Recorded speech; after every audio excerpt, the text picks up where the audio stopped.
it is interesting because the number one thing that I think, especially people like me who've been covering this story for many years and then, kind of lived the story as a player under Mike Garrett, is it needed to be somebody from outside of the so-called Trojan family. I mean, it needed to be somebody who had no ties to anybody who's been at USC, who's overseen these decades of ineptitude and a lot of the corruption that we've seen come out of the university, not just the athletic department, over the years. And, Matt, you have to say, that's what Bohn is. He is an outsider. He is not a USC guy. And number one, that is like the biggest criteria that I've been preaching ever since Lynn Swann resigned. Well, ever since that they were looking for a replacement for Pat Hayden, for God's sakes. And I heard that USC went after the biggest dogs they could, the two guys that wanted the job before they went out and hired Lynn Swann, which would be Chris Del Conte, who's at Texas. How interested is he in the USC job now? Not much. And Greg Byrne, who was at Arizona but now at Alabama. Not much. Yeah, exactly right. And then the guy up at Washington State who hired Mike Leach, or who's with Mike Leach now, Chun, he wanted it, from what I heard. He's got no connections to USC, but he didn't get it, and it looks like it's going to be Bohn, who I guess most of us know, if you just peripherally followed college football, as the guy who made a lot of hires and fires, 3 of them to be exact, at Colorado. So, and you typically don't get a chance to do that. No, Bohn is. But I guess a lot of people felt like he got it right with Coach Mack. I guess. As they made that transition. He had to hire. They hired him basically to fire Gary Barnett, our friend. So he got hired. He fired Gary Barnett. Then he hired. That would have been Dan Hawkins. Intramural's and that brother. was a gigantic disaster. And then he hired John Embry. Oh, that's right. Who was an alum, a former tight end at Colorado, also unmitigated disaster. And then he hired Coach McIntyre from San Jose State, and they did win the Pac-12 South with that guy, and then he was fired last year, and now they have Mel Tucker, who's struggling in his first year at Colorado. But Bohn went over to Cincinnati, where he doesn't have roots either, and became the AD and hired Luke Fickell. And it's gone really well. Yeah, that's gone really well. So you wonder Cincinnati, and then you think about the state of Ohio, and then you think about what would USC's interest be in somebody who has some kind of ties to the state of Ohio, and what does it make you think about, Matt? Oh, I would imagine that I know exactly what it is. He and our friend Mick Cronin, they're going to have a little UCLA-USC romance because they worked together at Cincinnati, had great success with the Bearcats. Hey, isn't this crazy, Mike? Here we are, 2 Cincinnati guys in L.A. Yeah, I mean, this is crazy, isn't it? And you're at UCLA and I'm at USC. Man, this is nuts. As always, this Matt. This is crazy. As always, you are overthinking it. Is there someone else, some other Ohio connection? Like, forget about the University of Cincinnati for a second. Okay. Is there somebody you can think of? Well, you know what? I got you, P. Jim Tressel deserves a second chance. No, it's not Tressel. What did he really do wrong, right? He was protecting his guys. I met a guy who played college baseball at Youngstown who's a big listener, an LAPD officer on the plane, a big listener who knows Tressel as an AD at Youngstown. No, it is not Tressel. Okay, so you know what? Now that you said Youngstown, you got It's not Pelini. Bo Pelini. It's not Pelini. It's none of the Stoopses. Oh, Stoops. See, now you're beating me to the punch. Let me tell the jokes. It's not Kelly Pavlich. It beat the hell out of you. What does it matter if he beat me up? Another Ohioan. Frank Solich. Damn it. He's going to exhume the body of Woody Hayes. It's probably a little rude. How about Cooper? He deserves another shot. He's like 100 years old. Exactly. Coop. Get the old in here. It's Urban Meyer. Oh, I didn't even think about that. Well, how's he going to get out to L.A.? He didn't want to be here. Then you're supposed to be the smart one. I am going to list I did this research on my car ride from Kansas City to Lawrence, which was a robust 45 minutes. Ooh, no traffic. How's there supposed to be traffic in Kansas, Sometimes Matt? it dumps snow. It's snowing in Chicago now. They got a blizzard in Denver. Right. I thought maybe you'd get blanket and it'd take 2 hours. No. No. Even if it did blanket, there's no one here to cause any kind of congestion on the road. Hey, that's the biggest little town in America. Oh, God, help me. I have one question, Pete. Have you seen a sunflower yet? Yeah, they're all over all the Sunflower Showdown logos. They're on everything. We got the Sunflower Showdown tomorrow. I have a list of ties between Urban Meyer and Bohn, the new USC AD. Are you ready for them? Matt, you might want to get some horns or sound effects for this. What are Urban Meyer's connections to the University of Cincinnati? 1, Urban Meyer played defensive back at the University of Cincinnati before earning his bachelor's degree in psychology in 1986 at the University of Cincinnati. He's also a member of the Sigma Chi fraternity. Yeah, Sigma Chi. In Cincinnati. 2, Nate Meyer, son of Ohio State former football coach Urban Meyer, signed a scholarship offer to play at the University of Cincinnati. Urban Meyer's sister, Gigi Esco. Don't you bring Gigi into this. Well, Matt, she's living a private life. She's the vice provost of the University of Cincinnati. Not quite a private life. Urban Meyer provided the pathway for Luke Fickell, his D coordinator at Ohio State, to become the head coach at the University of Cincinnati and be hired by Mike Bohn. Do me a solid here, Boney. And Luke Fickell thanked former Ohio State head coach Jim Tressel and then current Buckeye head coach Urban Meyer to help him get his position at the University of Cincinnati. That should lead everybody to believe that Luke Fickell will be the next head coach at USC. Are you just an obstruction? I saw Urban Meyer retire from Ohio State. I heard him say his heart can't take the stress. He's got to quit. He said it at Florida. No, that's what he said. And now he at said Florida. it again. At Ohio State, he said I got to get away. Say that at Ohio State, he didn't say that. He didn't say anything about his heart. The heart was the Florida thing. Heart. But speaking of Florida State, there is going to be competition for Urban Meyer. Florida State has less moral turpitude than USC, which is amazing to say, but they do. And they're going to go after him because Willie ain't going to last. And Notre Dame might go after him if Brian Kelly wants to take an NFL job and leave that thing behind. Which he does.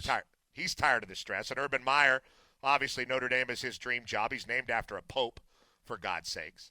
So maybe USC is putting themselves in a position to hire Urban Meyer and then maybe Luke Fickell as the second kind of plan B sort of dude. But if you think that this is tied to Urban Meyer, you're right. This has, whether or not they end up with Urban Meyer at USC, this has Urban Meyer written all over it. Now, that brings us to the question that our dear friend Bill Plaschke was asking. Was that yesterday on our show? It was. What did Bill say? That if USC hires Urban Meyer, what's he going to do? He's going to ask the second question and suggest that they're morally bankrupt. Right. If they are willing to sign up for a guy who empowers sketchy, at best, individuals to play on the football field for him when he knows about their checkered pass and tries to cover them up. He cited Florida there. And then he also cited Ohio State and what appears to be, even though he misremembers or can't recall or find his cell phone. Woody Hayes' grandson. Enabling a domestic violence abuser. Right. So. And Bill Plaschke was saying that he is going to freak out if they hire Urban Meyer, and it will make USC more tone-deaf than ever in their situation, trying to clean up their reputation and all those things that will be talked about for the foreseeable future. The only thing that I would think of, and I made this example to Bill Plaschke, and he tried to shame me, like, domestic abuse is much worse than academic fraud. And yes, I'm sure it is on the scale of abuse and fraud and all that stuff.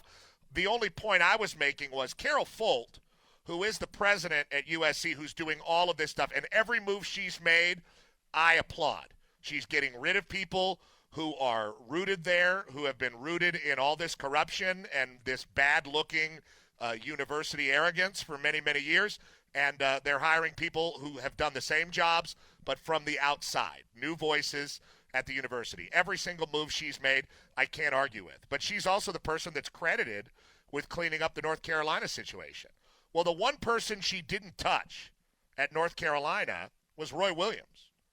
Whether what he did or what was under him is worse than what Urban Meyer did. That's not what I'm talking about. I'm just talking about that's a big-name coach that you can very well argue she turned a blind eye to. At a very well-respected academic institution, North Carolina, top 50 public university, to have widespread academic fraud and to turn a blind eye to it, only to allow, I think it was. Well, they said she did such a great job. Yeah, Business Week covered that one. Yeah, it was a fake major and all this stuff. It was decades and decades of corruption at UNC, and she was tasked with cleaning it up, and everybody gave her an A+ for the job she did, and she got the job at USC because of the job she did at North Carolina, even though USC is a much bigger endowment and a much bigger job and a much bigger cleanup effort, I believe. But she never touched Roy. So maybe she's got a blind spot when it comes to big-name coaches. She's already met Urban Meyer. We already have pictures of them interacting when USC was playing Utah. And the pregame show was out there on that Friday night for Fox. So I don't know what it means. I don't know if it means anything. I guess I would just ask. I mean, you mentioned, and Bill, obviously, I understand his position, and I would understand 100% people that want to take that particular, again, position if Urban Meyer were hired. But you'd have to say it's a curious move. Or if Notre Dame's going to hire him, if Ohio State was willing to hire him after that disaster at Florida, and, do you like it that your university does it? No, but this is an organization, a university that has been searching since Pete Carroll's, kind of rise came to an abrupt end thanks to Jim Harbaugh and Stanford. It's not like hiring Rick Pitino, like UCLA when they fired Alford. It's not like hiring Rick Pitino, only that it is in the way that you hire that guy and immediately you're in the top 5. I mean, that's pretty much how it works. You immediately are competing nationally. You hire that guy and you can recruit at that level at a place like that with that guy. And certainly we know they can at USC. So I'll and ask a lot you of people are willing to eschew any of their moral issues. I don't really know if I have a moral issue with it or not. Well, it's something I you don't always really know say, Urban though. Meyer. You when you go to speak to these classes, you always bring up what a football program can do. And I mentioned I've seen it now firsthand because I have a child that went through high school and is now a freshman in college, and she has got friends from Southern California that are at Clemson, Georgia, and Alabama. They have left Southern California, smart kids, to go to those schools, and there's no other line you can draw than football programs. So SC has fallen on hard times. I'm not saying they want all of those kids to go back there, but you know what that means. When you have a football program that's back in the top 5, a place that SC has not been for a decade plus, and what it can do. And is it worth it to have that end covered, right? Now, okay, so what's the negative? The negative is we're going to take incoming from the people that want to talk about his past. Bill Plaschke's going to ruin our press conference. But is that worth, leaving on the table a guy that we know, if he's our head coach, we are immediately viable as a top 5 program mentioned in the same breath as Ohio State, Notre Dame, Alabama, and Clemson. Immediately that happens to us at USC. We're back where we belong. Well, we'd be naive to think that that's not the scenario that's most likely to happen. I mean, this already That's why you laid it all out. Yeah, I laid it out months ago. I mean, this already happened when Urban Meyer was with Chris Spielman and Dave Pasch breathing over Luke Fickell's neck as a freaking analyst like me, going into these different coaches' offices and interviewing them, knowing that he was going to take the Ohio State job in a matter of weeks, really, what it came down to. I mean, that has literally been the situation this year. Urban Meyer has been basically looking over Clay Helton's shoulder, and most people expect him to get this job. Now that they've hired the Cincinnati athletic director, who's got deep ties to Urban Meyer and Urban Meyer's family, my God, his sister is the vice provost at Cincinnati, it speaks even more to what seems like an inevitability that USC might hire Urban Meyer. But for me, the best thing about any of it is they're all outsiders. And as long as they're outsiders, I don't care. I don't care anymore. I don't know anything about them. They can do whatever they want. It can just be like Kansas versus ISU to me. You know what I'm saying, Matt? Know exactly what you're saying. Clones versus Jayhawks. You know Let's what I'm saying? Free State versus Mizzou. Let's go. I'm all for it. You're all for the Urban Meyer hire? 100%. 100%. I'm tired of them being crap. I'm tired of the negativity. Yeah, well, I'm happy the Lakers the got LeBron. I'm happy the Clippers got Kawhi. Let's go. Let's get SC back in. It kills the conference if USC's bad. It kills the conference. And when I mean bad and people, I don't need, they've won 4. Yeah, okay. I mean not competing with Alabama and LSU losing to Alabama and by Ohio 50, State. yes. Right. Not competing with those teams. The teams they're supposed to compete with, and not dominating their conference to where it's a top-heavy looking thing like the ACC. It's a coach's league. It is a coach's sport. Kills the Pac-12. Kills the Pac-12 that SC's no good, and also their terrible TV contract. So we'll see how this shakes out. Bruce Feldman will have the latest on all the scuttlebutt. It is a little weird because he's working at Fox. But who could have seen this coming, Matt? I mean, I feel stupid for throwing out all those names before we finally settle on Urban Meyer, especially Solich. I shouldn't have gone there. You should have never said, Pavlich was bad. Well, you said Pavlich now. Did you say Kriegel? Did not say Kriegel. I was going to go with Dave Blatt, but then I realized he's sick and dealing with something right now. Did you throw a Pelini? Tressel I got in there. Pelini I was literally about to say because you said Youngstown, and I said, well, since you said Young, you went Pelini. Well, he brought the cat. Faux. And he tried. I don't want Bo. I want faux Pelini. Thad Matta. What about Urban Meyer's brain cyst? I think it's healed.